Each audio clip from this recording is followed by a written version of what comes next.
bab berkenaan dengan Muawiyah dan peperangan Siffin. Kita pada pertemuan yang lalu adalah memperbahaskan berkenaan dengan kepimpinan Sayyidina Ali bin Abi Thalib yang dilantik oleh ramai para sahabat di Madinah yang merupakan ijma' pada pelantikan Sayyidina Ali setelah terbunuhnya Sayyidina Uthman ibn Affan, khalifah yang ketiga setelah Rasulullah sallallahu alaihi wasallam. Namun pelantikan Sayyidina Ali tidak berjalan dengan situasi yang aman, disebabkan oleh kerana kejadian-kejadian dahsyat yang berlaku sebelum pelantikan tersebut yang ia membawa impak pada saat pelantikan Sayyidina Ali bin Abi Thalib.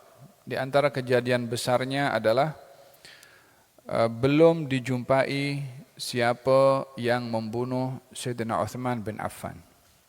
Kita dalam pertemuan yang lalu kita bahaskan bahawa Sayyidina Uthman dibunuh sementara ia sedang membaca Quran. Namun tidak dikenal pasti siapa pembunuhnya. Sebab pembunuhan itu berlaku secara senyap-senyap dan secara licik. Tidak dikenal pasti. Hatta istrinya pun juga tidak mengenali siapa yang melakukan pembunuhan. Maka hal itu menjadi sebab utama kejadian dan kekacauan demi kekacauan yang berlaku. Walaupun setelah rasmi dilantik Sayyidina Ali bin Abi Thalib menjadi khalifah. Di antara mereka yang enggan menerima pelantikan Sayyidina Ali, terdapat beberapa sahabat, di antaranya Sa'ad bin Abi Waqqas dan juga Mughirah bin Syu'bah, Nu'man bin Bashir, Hassan bin Thabit, termasuk Muawiyah bin Abi Sufyan.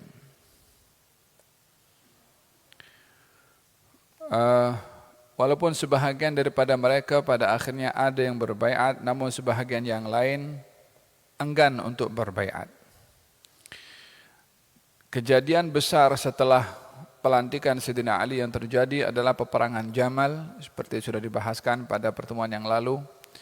Dan hari ini kita memperbahaskan kejadian besar yang kedua yang terjadi pada pemerintahan Sayyidina Ali, yang ia adalah bahagian yang tidak terpisahkan daripada kejadian-kejadian yang sebelumnya yang ia mengganggu perjalanan kepimpinan Sayyidina Ali bin Abi Thalib, yaitu peperangan Siffin. Siffin ini nama tempat antara Syam dengan Iraq. Ada kawasan namanya Siffin atau sekarang dinamakan Riqqah. Di kawasan itulah berlaku peperangan antara Sayyidina Ali dan Sayyidina Muawiyah dalam peperangan tersebut. Peperangan ini terjadi antara sahabat dengan sahabat, dan kita akan tengok apa sebab dan bagaimana kita mengambil hikmah daripada peperangan ini. Sayyidina Ali bin Abi Thalib setelah dilantik menjadi khalifah menghantarkan Jarir bin Abdullah ke Asyam untuk berunding dengan Muawiyah bin Abi Sufyan agar supaya berbaiat kepada Sayyidina Ali. Sayyidina Ali berada di Irak, Muawiyah berada di Syam, kalau sekarang Syria. Pemerintahan itu tidak akan berjalan dengan stabil dan juga kuat jika tidak mendapat sokongan daripada semua pihak. Dan itulah pemerintahan yang tidak mungkin berjalan dengan baik kalau tidak ada sokongan daripada semua pihak, baik daripada kalangan yang memimpin dan juga yang dipimpin. Oleh sebab itu Sayyidina Ali ingin mendapat sokongan keseluruhan kaum muslimin di dalam menjalankan pentadbiran sebagai satu amanah menjadi seorang pemimpin, maka yang diminta adalah sokongan dan baiat daripada semua pihak, dan itu adalah ketetapan yang ada dalam syariat. Tidak ada seorang pemimpin boleh menjadi pemimpin kalau tidak dibaiat oleh rakyat yang memberikan sokongan dan juga taat setianya kepada pemimpin. Maka Sayyidina Ali diberi baiat oleh ramai kaum muslimin baik di Madinah atau yang berada di Kufah. Namun kaum muslimin yang berada di Syam enggan untuk berbaiat. Kerana ketua mereka yaitu Muawiyah enggan untuk berbaiat dengan alasan bahawa Sayyidina Ali tidak disepakati oleh seluruh sahabat dan juga pemerintahannya sah bila dijumpai siapa yang membunuh Sayyidina Uthman bin Affan.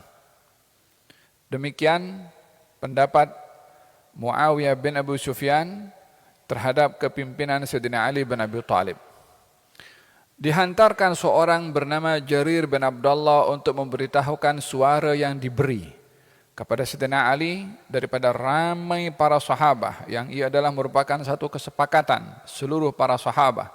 Jika tidak hanya beberapa gelintir sahaja, namun majoriti sokong kepimpinan Sayyidina Ali bin Abi Thalib.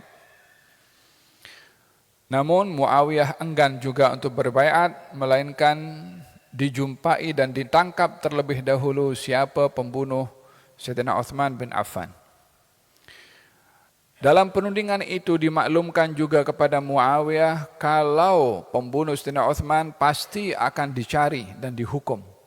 Hanya sekarang yang diperlukan adalah kestabilan negara dan pemerintahan itu yang diperlukan sokongan. Jika tidak, maka akan berlaku kepincangan dalam pentadbiran jika tidak ada sokongan daripada semua pihak.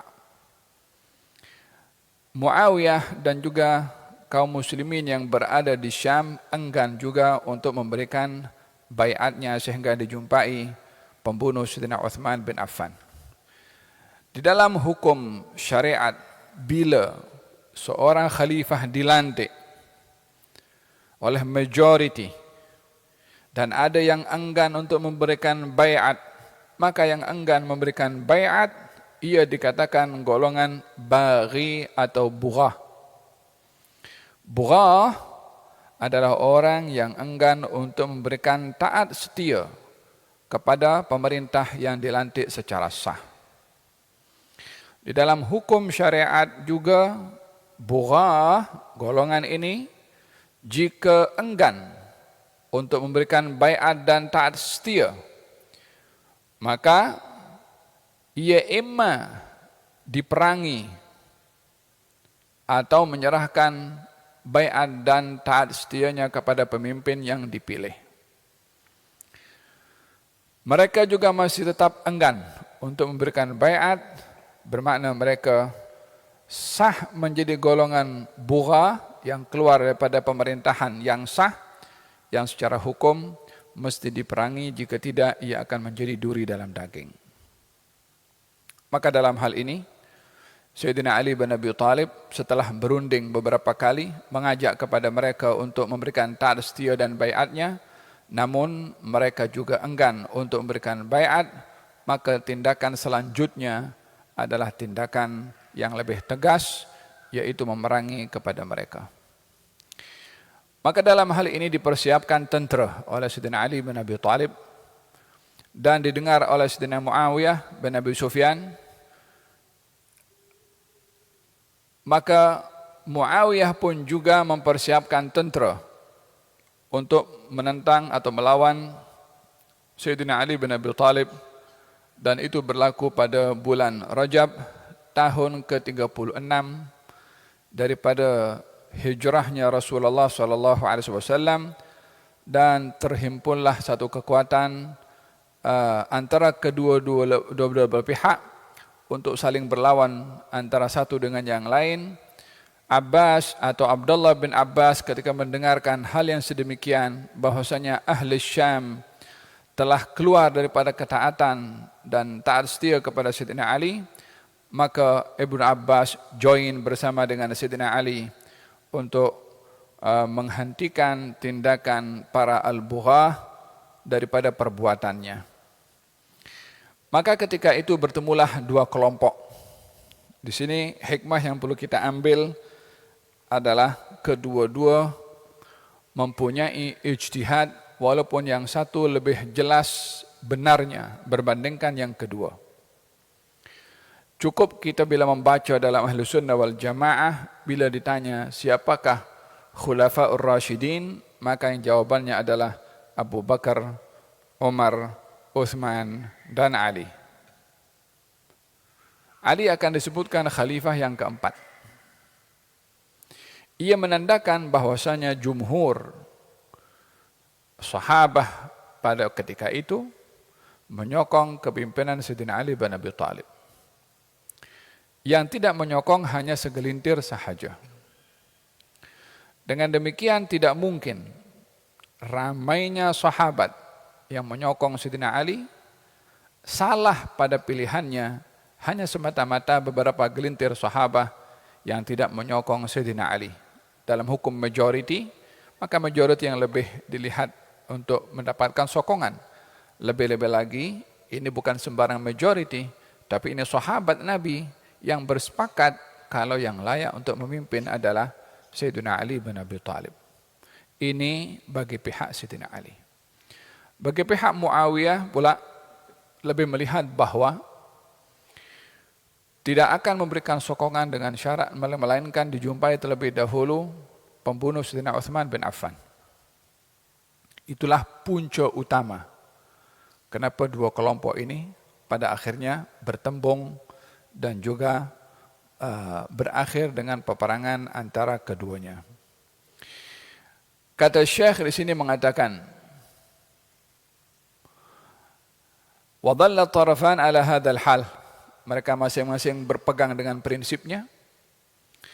Antara Sayyidina Ali dengan Sayyidina Muawiyah, yang Sayyidina Ali melihat Sayyidina Muawiyah dalam golongan orang bugha yang keluar pada taat setia, dengan janji Sayyidina Ali bahwasanya pembunuh Uthman pasti akan dituntut dan akan dibawa ke mahkamah, hanya kita perlu kekuatan pemerintahan terlebih dahulu. Namun Sayyidina Muawiyah mengatakan tidak, kita mesti jumpa dulu, setelah itu baru diserahkan pemerintahan kepada kaum muslimin, yang itu tidak logik karena pemerintahan Sayyidina Ali sudah pun dipilih dengan kesepakatan jumhur sahabat yang ada di Madinah pada ketika itu.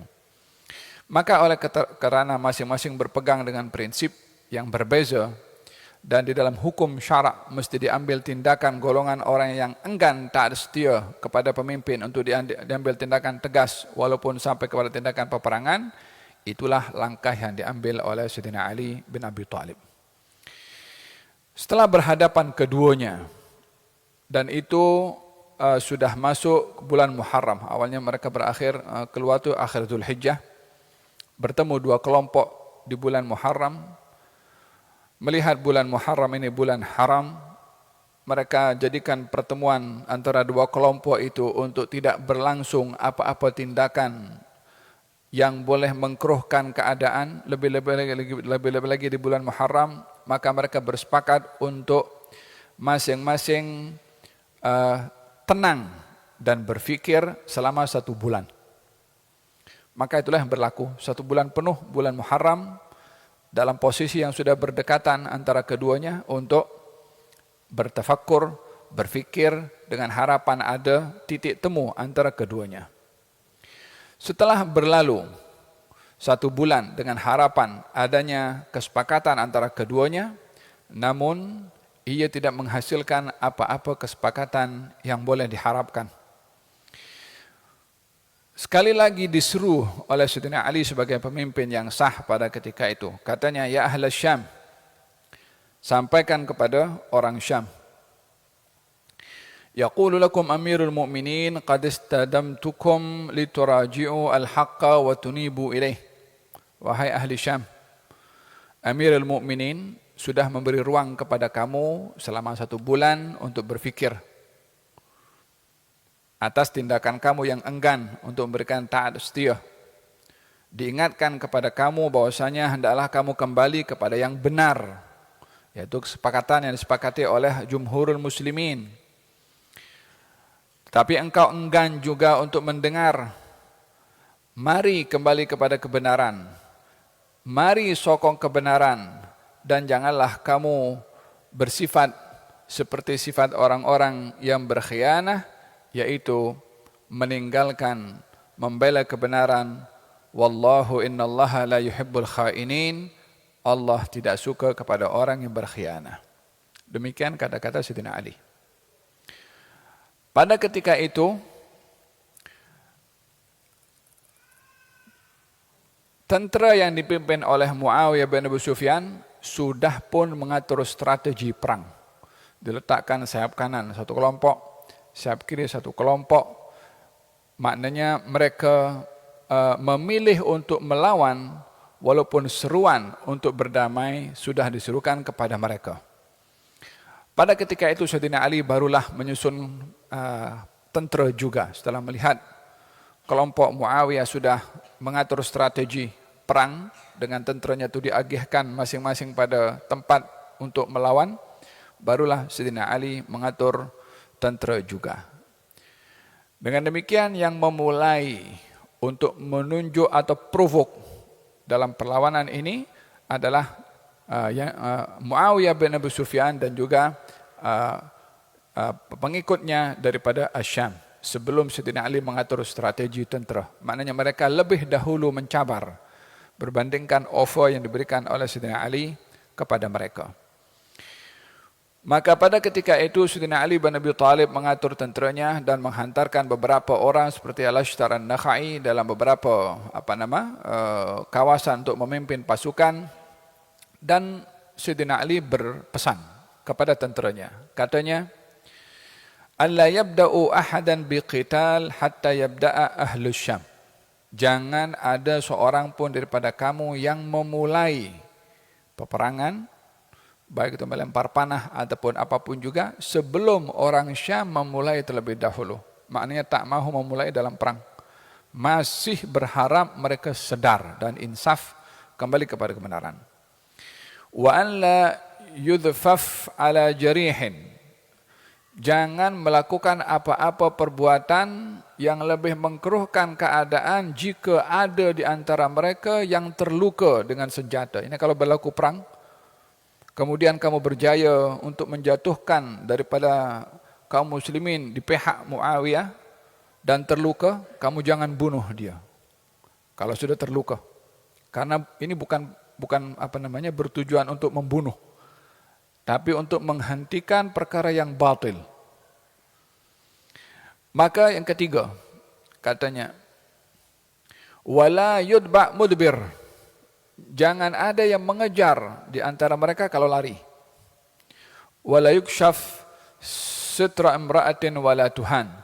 Jangan ada yang membuka auratnya kaum perempuan atau menghina kepada kaum perempuan. Yakni jangan sampai kaum wanita yang ada di sebelah Syam sana jangan dianggap sebagai sabaya, yaitu hamba sahaya atau tawanan perang yang boleh diambil. Tidak, mereka ini adalah muslimah, mereka merdeka, hanya terlibat dalam situasi fitnah yang terjadi antara kedua-dua belah pihak. Demikian pesanan Sayyidina Ali bin Abi Thalib kepada kaum muslimin yang dipimpin oleh beliau. Maka pada ketika itu Ahlus Syam yang memulai peperangan itu barulah mendapatkan perlawanan daripada Sayyidina Ali. Hari pertama, hari kedua, hari ketiga memang sama-sama menunjukkan kekuatannya, sehingga pada hari yang ketujuh, wastamar al-qital sab'ata ayyam, selama 7 hari seimbang satu dengan yang lain. Walakin akan tetapi setelah mula hari ketujuh, mula dilihat kelemahan daripada pihak tentera Muawiyah bin Abu Sufyan atau pihak Syam. Dan dilihat kekuatan berpihak kepada Sayyidina Ali bin Abi Thalib. Maka pada saat itu, ada musyawarah yang dibuat antara Muawiyah dan Amr bin As. Macam mana kita nak buat ni? Kita punya kekuatan sudah mulai melemah. Katanya, baik kita sekarang ini menjadikan wasilah untuk menghentikan perang supaya tidak dilihat kalah, maka kita angkat Al-Quranul Karim sebagai satu upaya menghentikan perang. yakni dengan harapan kalau Quran diangkat, siapa nak berperang kepada orang bawa Quran? Hilah yang digunakan untuk menghentikan peperangan. Di saat kaum atau kelompok daripada Syam sudah mulai melemah, pada saat itulah digunakan hilah untuk menghentikan perang, diangkat itu Quran. Katanya bainana wa bainakum kitabullah, antara kami dengan kamu adalah Al-Quranul Karim. yakni kami dengan kamu tak ada beza. Ini adalah Al-Quranul Karim yang kita patut patuhi, kita patut untuk pahami dan kita akur kepada ketentuan Al-Quranul Karim.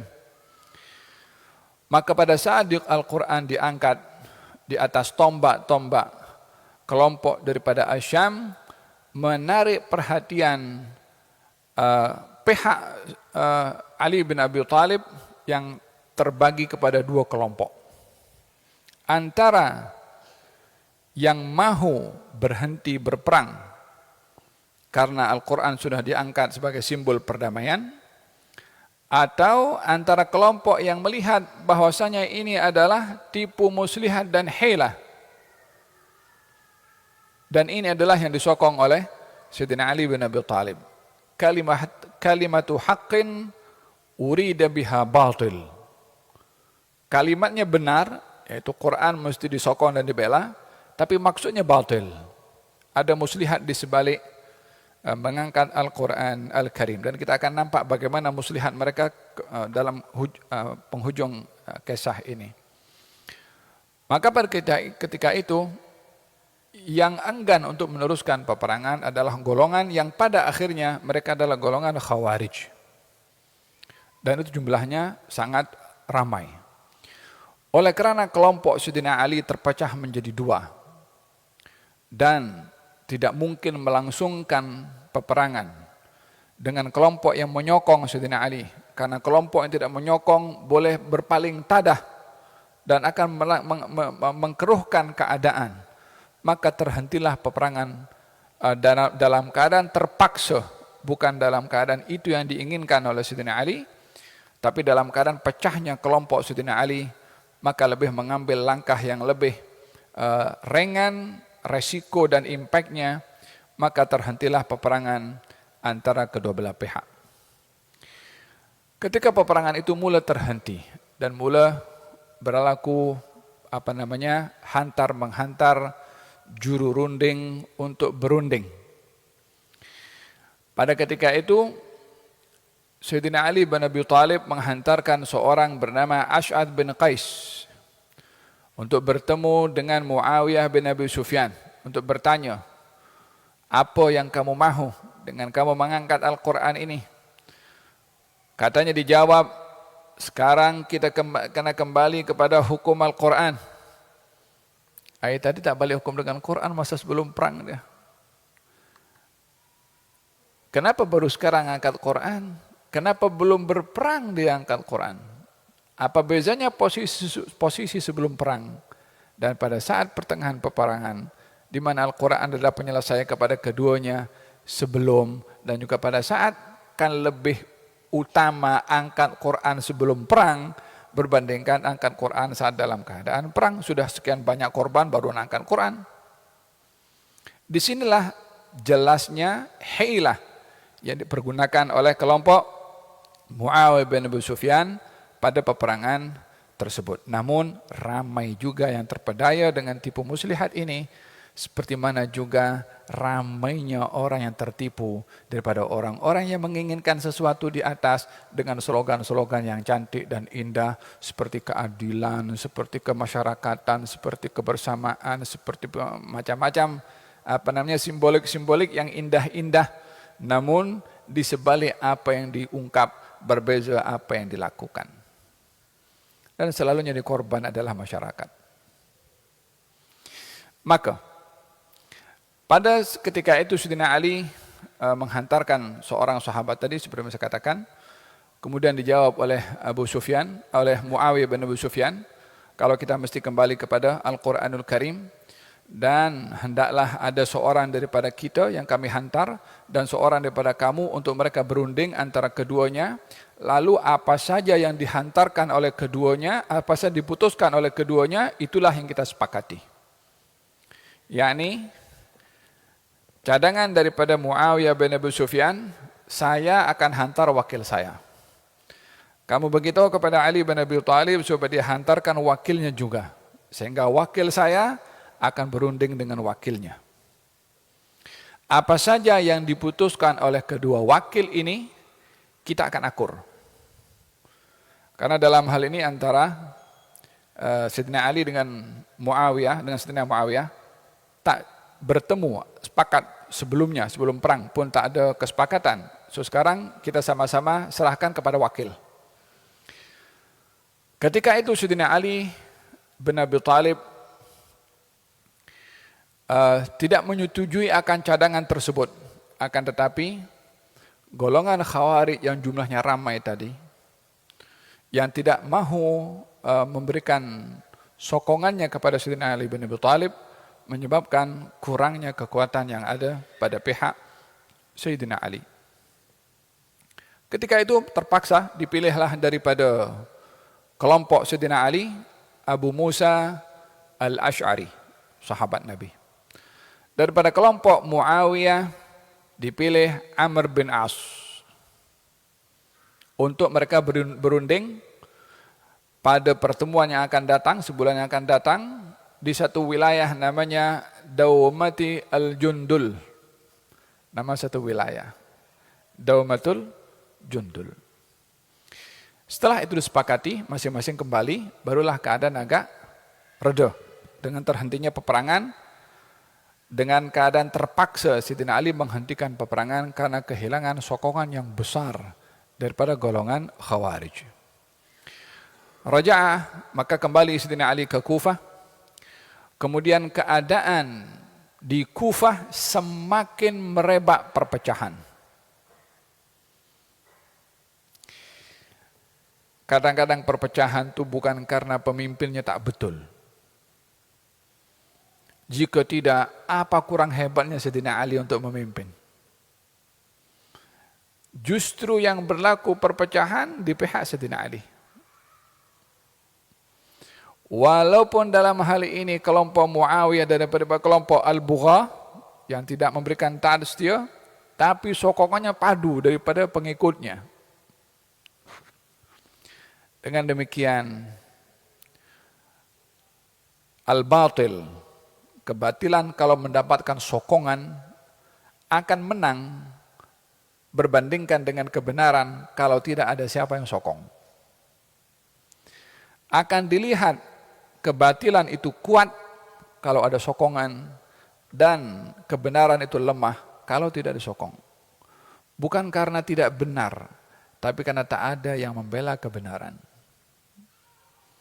Demikian yang berlaku kepada kelompok Sayyidina Ali bin Abi Thalib. Semakin merebak perpecahan antara golongan yang memihak kepada Sayyidina Ali dan golongan Khawarij yang menganggap tindakan Sayyidina Ali dengan menerima keputusan untuk tahkim, menghantarkan utusan dan wakil, itu sebagai satu perbuatan yang menyimpang daripada Al-Quranul Karim. Bahkan golongan Khawarij menuduh Sayyidina Ali kafir. Hadirin hadirat, kita kalau membaca sejarah ini, saya pun ingin tahu cara mereka memahami sampai kepada peringkat mengkafirkan Sayyidina Ali ini. Ini bukan kafirkan orang di zaman kita sekarang. Mengkafirkan orang yang hidup di zaman Rasulullah, yang diridhai oleh Rasulullah, yang dikatakan bahwasanya kebenaran berada pada Ali dan Ali sentiasa berada dalam kebenaran, yang dikatakan oleh Rasulullah SAW, mencintai Ali bahagian daripada iman, benci Ali bahagian daripada sifat munafik. Ini bukan benci lagi, mengkafirkan kepada Sayyidina Ali bin Abi Thalib. Siapa dia? Golongan Khawarij. Apa sebab Khawarij mengkafirkan Sayyidina Ali? Katanya Ali bin Abi Thalib sudah menyimpang daripada Al-Quranul Karim. Kenapa menyimpang daripada Al-Quran? Yang menyimpang daripada Al-Quran akan dianggap sebagai seorang yang kafir karena tidak taat kepada Al-Quran. Kenapa dikatakan Sayyidina Ali yang lebih tahu tentang Quran itu siapa? Sayyidina Ali bin Abi Thalib, seorang yang dikatakan kotanya ilmu atau pintunya ilmu. Ya, ataupun mereka golongan Khawarij yang baru jinak-jinak dengan Islam pada ketika itu. Namun demikian asbab yang berpunca daripada fahaman yang salah sampai kepada peringkat mengkafirkan orang yang dia sudah sejelasnya pada kedudukannya di sisi Rasulullah sallallahu alaihi wasallam. Katanya wa kam min aibin qawlan sahihan wa afatuhu al-fahmus saqimu, berapa banyak orang menyalahkan sesuatu yang benar disebabkan oleh karena pemahamannya yang salah. Apakah pemahaman kaum Khawarij kepada Sayyidina Ali sampai mengkafirkan? Katanya, dalam Quran ini kan, yang menjadi hukum itu adalah Al-Quranul Karim. Bukan Ali bin Abi Thalib. Dan bukan orang yang disuruh oleh Ali bin Abi Thalib. Kenapa dalam hal ini Ali bin Abi Thalib menyerahkan hukum, nasib, keputusan kepada Abu Musa al-Ash'ari dan menyetujui sementara yang patut dirujuk pada hukum itu adalah Al-Quran? Kata Sayyidina Ali bin Abi Thalib mengatakan, Quran ini kan tulisan. Kamu nak paham tu siapa kalau bukan ada orang yang ahli Quran untuk menerjemahkan? Takkan kamu tanya kepada Quran, hai Quran, hukum aku macam mana? Mesti ada orang yang paham. Mesti ada orang yang mengerti. Kita nak rujuk pada Quran, mesti ada yang memahami maksudnya. Demikian kata Sayyidina Ali. Kata mereka juga, hukum itu hanya Allah. Selain daripada Allah tidak boleh menghukum. Lalu kenapa kamu lantik Abu Musa menjadi hakim, wakil kepada kamu? Sementara yang patut menjadi hakim adalah Allah subhanahu wa ta'ala untuk menentukan. Kata Sayyidina Abdullah bin Abbas, ini saya bacakan hiwar.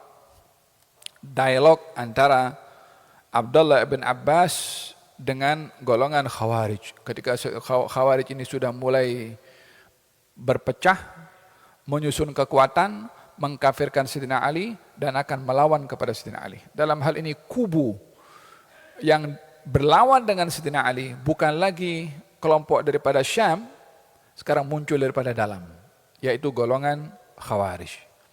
Penghujungnya Sayyidina Ali itu dibunuh oleh golongan ini. Katanya, saya bahaskan beberapa dialog terjadi antara keduanya. Sayyidina Abdullah bin Abbas mengatakan kepada Sayyidina Ali, ya Amirul Mukminin, biarkan saya jumpa dengan golongan itu, Khawarij ini. Biar saya dialog dulu dengan mereka supaya mereka tidak memulai peperangan sebelum langkah-langkah perdamaian dibuat terlebih dahulu. Dialog salah satu daripada langkah tersebut. Kata Sayyidina Ali, saya risau kamu pergi ke sana mereka akan bunuh kepada kamu.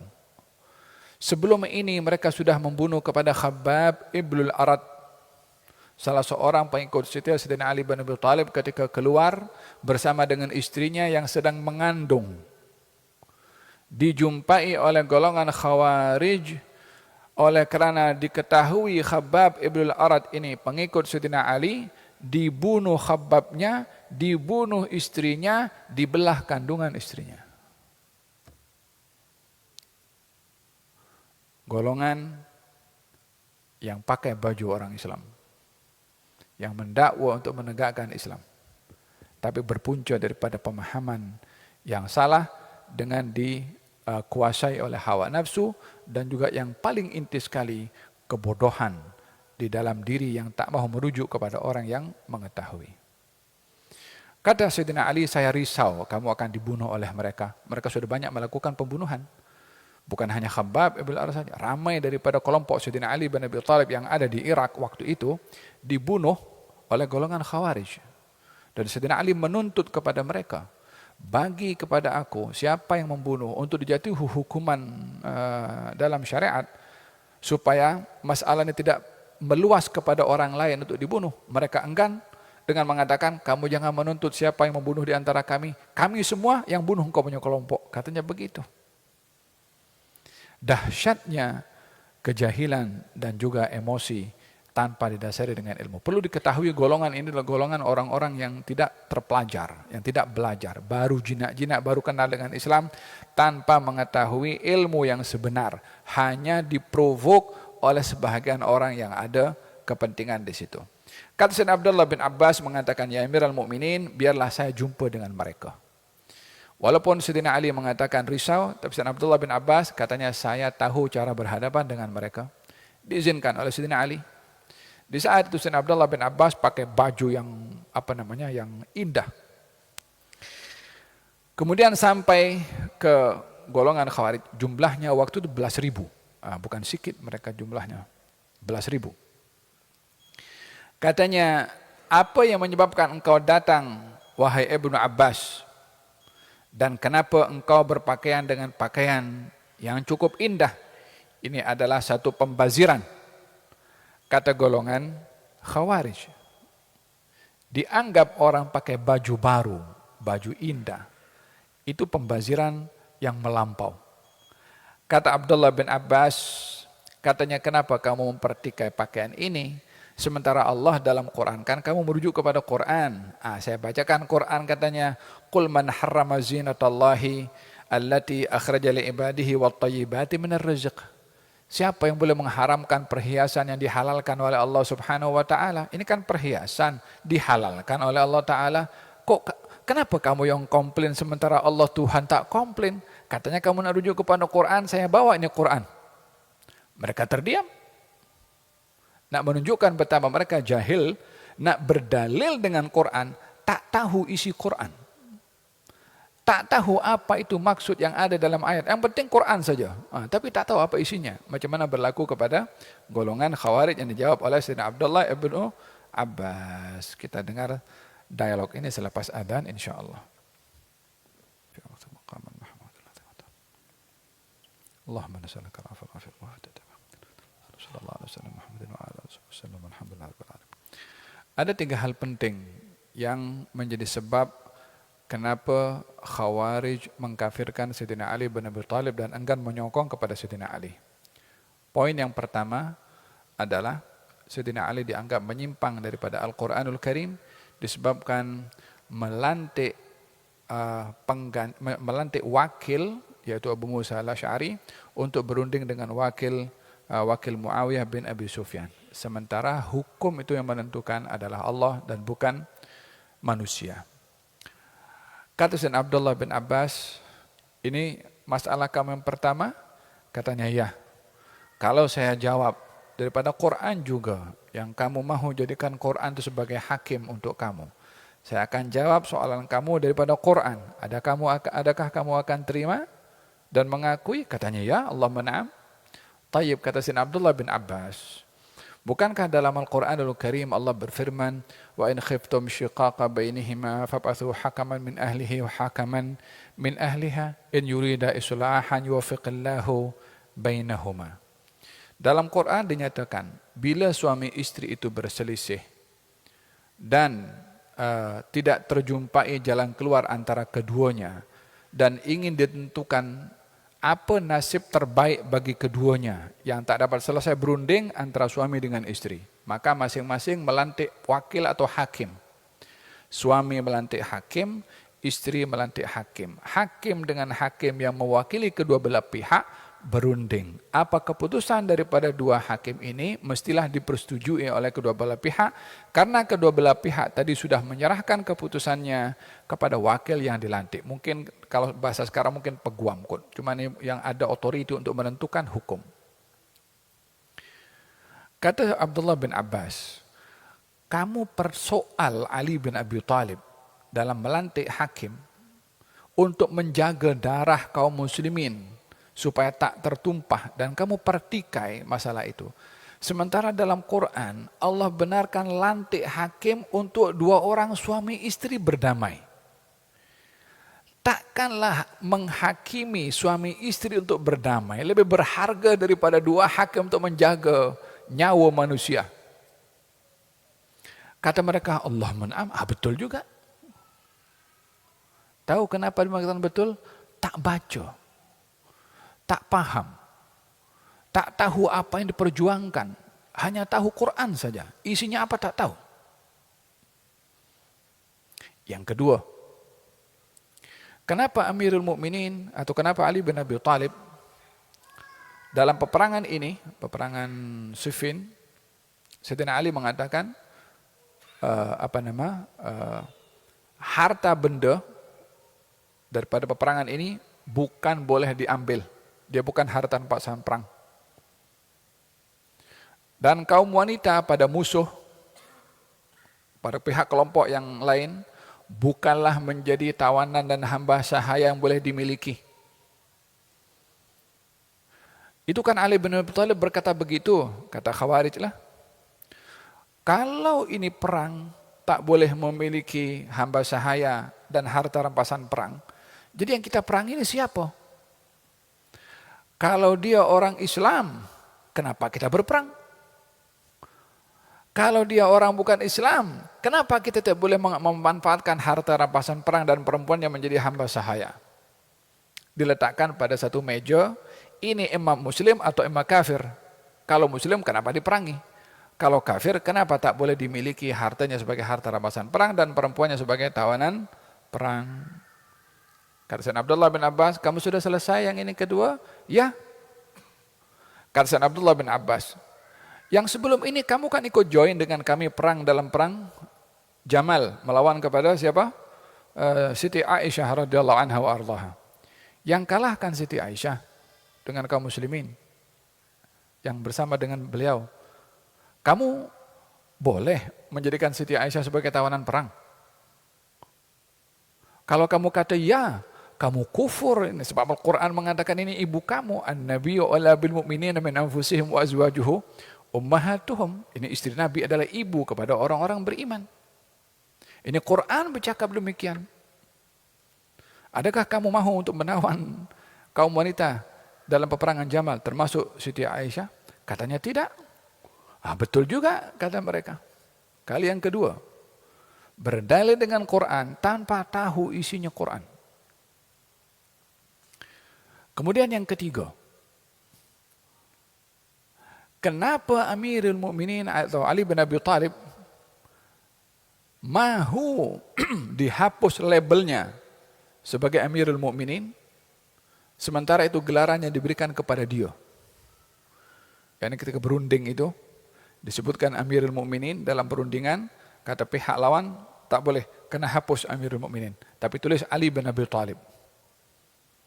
Suruh hapus gelaran Amirul Mukminin. Golongan Khawarij tak setuju. Kenapa dia hapus Amirul Mukminin? Sementara itu gelaran yang diberi kepada dia.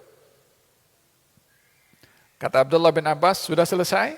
Kalau sudah, aku jawab kepada kamu, ingat tidak dalam perjanjian damai Rasulullah SAW dengan orang Quraisy dalam perjanjian damai Hudaybiyah? Perjanjian damai Hudaybiyah antara Rasulullah dengan orang Quraisy. Ayat yang ditulis oleh Rasulullah waktu itu adalah ini perjanjian damai Muhammad Rasulullah dengan Suhail bin Amr. Kata Suhail, hapus Rasulullah. Tulis Muhammad bin Abdullah. Karena kalau dia Rasulullah, kita tak akan perang kepada dia. Tapi karena kita tidak mengimani dia Rasulullah, tulis Muhammad bin Abdullah. Maka Rasulullah mengatakan kepada Sayyidina Ali, Ali hapus Rasulullah, tulis Muhammad bin Abdullah. Akhirnya dihapus sendiri oleh Rasulullah, ditulis Muhammad bin Abdullah. Rasulullah hapus gelaran Rasulullah. Lah ini Ali hapus gelaran Amirul Mukminin. Mana lebih tinggi, gelaran Rasulullah dengan gelaran Amirul Mukminin? Betul juga. Tengok macam mana mereka bertindak dengan dasar tidak punya apa-apa pengetahuan. Mengkafirkan tanpa ada dasar ilmu. Ingin memerangi tanpa dasar ilmu. Membunuh pada orang-orang yang tidak bersalah hanya dengan kejahilan yang melampau tanpa mahu merujuk kepada orang yang alim. Dengan dialog ini berhasil menyebabkan ribuan daripada golongan Khawarij yang insaf dan akhirnya mereka kembali kepada kelompok Sayyidina Ali, namun ramai daripada mereka yang masih degil dan tetap mengisytiharkan penentangan kepada Sayyidina Ali bin Abi Thalib. Hadirin hadirat yang dirahmati Allah Subhanahu wa taala.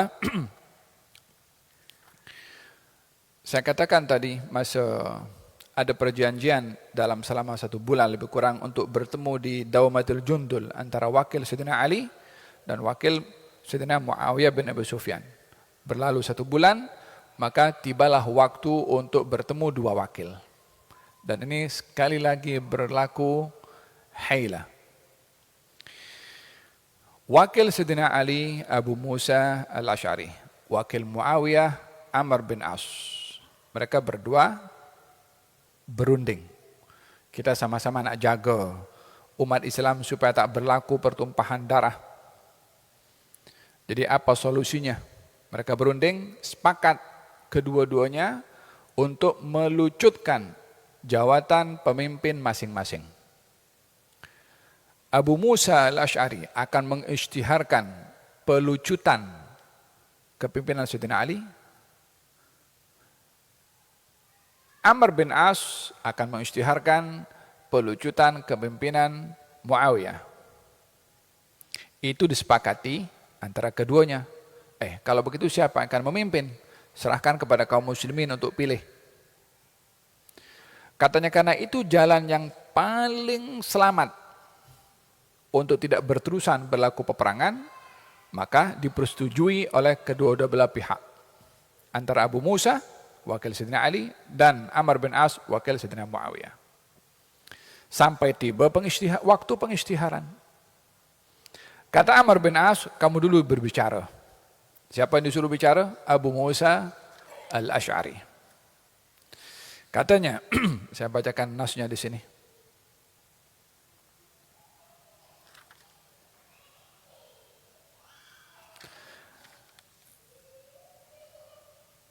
Katanya, ayuhan nas inna nazarna fi hadhihi al-ummah falam nara amran aslah laha wala alamma li sya'thiha min ra'yin ittafaqat ana wa Amr. Wahai sekalian manusia, setelah saya pikir, saya dengan Amr ini tidak ada keputusan melainkan dari keputusan ini yang terbaik. Apa itu? Saya telah melucutkan kepimpinan Ali dan Muawiyah daripada kursi kepimpinan. Kata Abu Musa. Abu Musa turun, naik Amr bin As.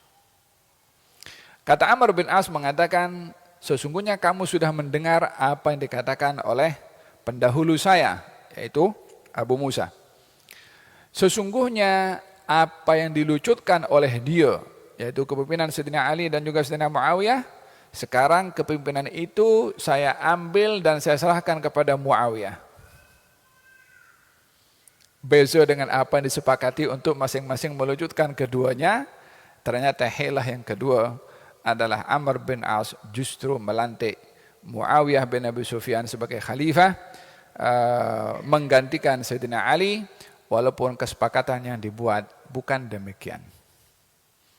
Akhirnya Abu Musa merasa tertipu dengan yang dilakukan oleh Amr bin As. Dia malu nak jumpa dengan Sayyidina Ali.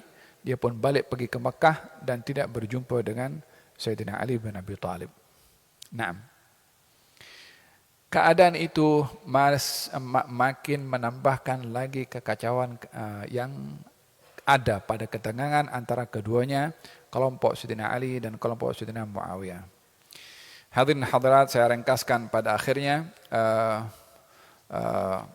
hal yang berlaku pada ketegangan yang terjadi yang belum selesai antara kepemimpinan Sayyidina Ali dan juga Sayyidina Muawiyah berakhir dengan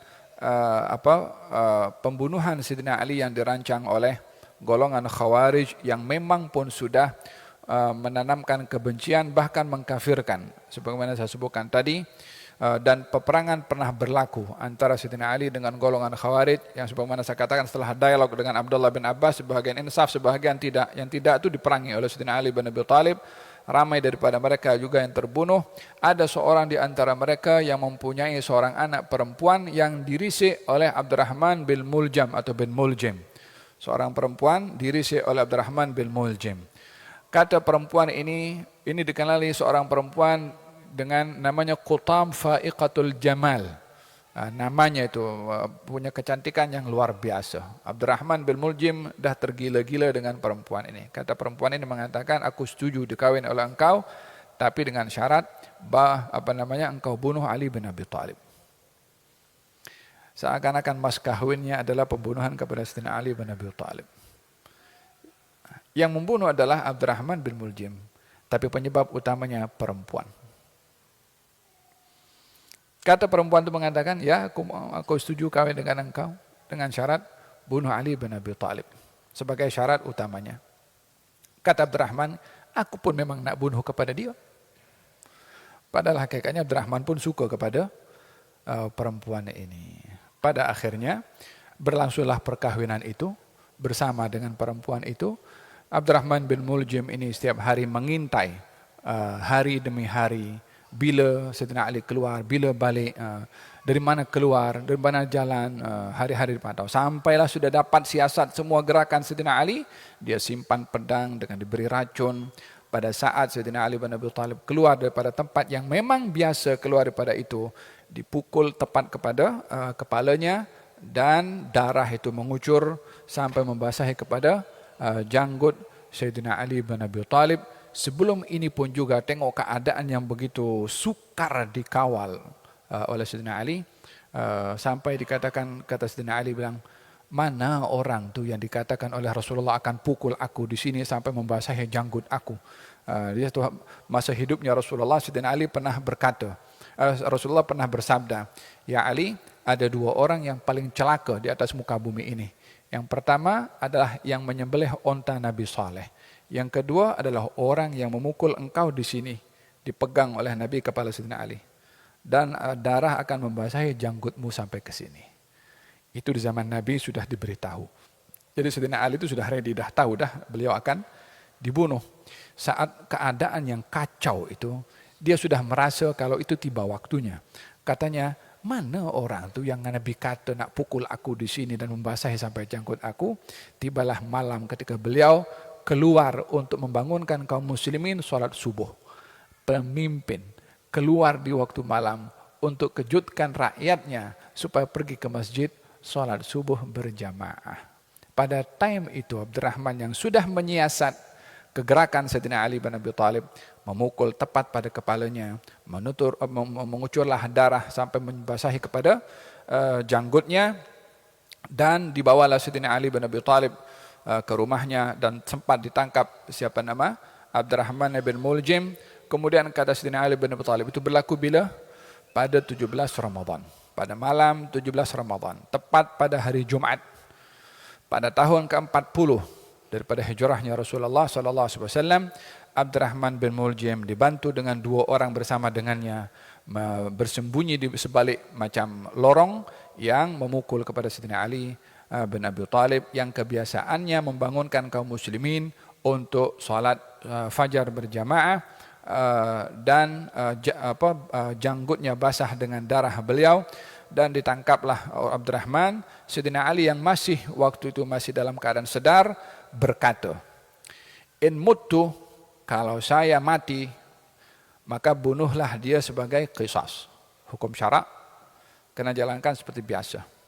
Wa in ishtu, tapi kalau saya masih hidup boleh sembuh daripada perbuatan ini, fa ana a'lam kaifa asna' bihi, biarkan saya yang memberikan hukuman kepada dia. Biarkan saya yang menentukan apa hukuman yang akan diberikan. Mau dikisas atau akan dimaafkan atau apa.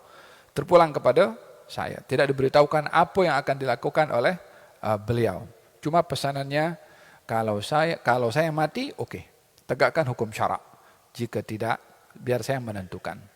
Falamma ihtadar, keadaan hari semakin hari atau saat demi saat semakin keadaan itu semakin tidak memihak kepada Sayyidina Ali, sampai akhir hayatnya beliau mengucapkan la ilaha illallah dan meninggal dunia pada usia ke-63, sebiji macam usia Rasulullah. Dan Sayyidina Abu Bakar meninggal usia juga 63 tahun pada kepimpinan Sayyidina Ali selama 5 tahun. Daripada 4 khalifah ini, yang paling dahsyat berhadapan dengan pelbagai macam cabaran dalam memimpin adalah Sayyidina Ali bin Abi Thalib. Saya ingatkan di sini pernah ada satu orang bertanya kepada Sayyidina Ali, katanya, ya Amirul Mukminin, pada kepemimpinan sebelum kamu, tidak masalah seperti mana ya kamu memimpin. Zaman Sayyidina Abu Bakar, Sayyidina Umar, Sayyidina Uthman, masalah tidak setruk seperti mana kepemimpinan di zaman kamu. Kata Sayyidina Ali, benar. Karena pada kepemimpinan 3 orang sebelum aku, rakyatnya macam aku. Tapi pada kepemimpinan aku, rakyatnya macam kamu.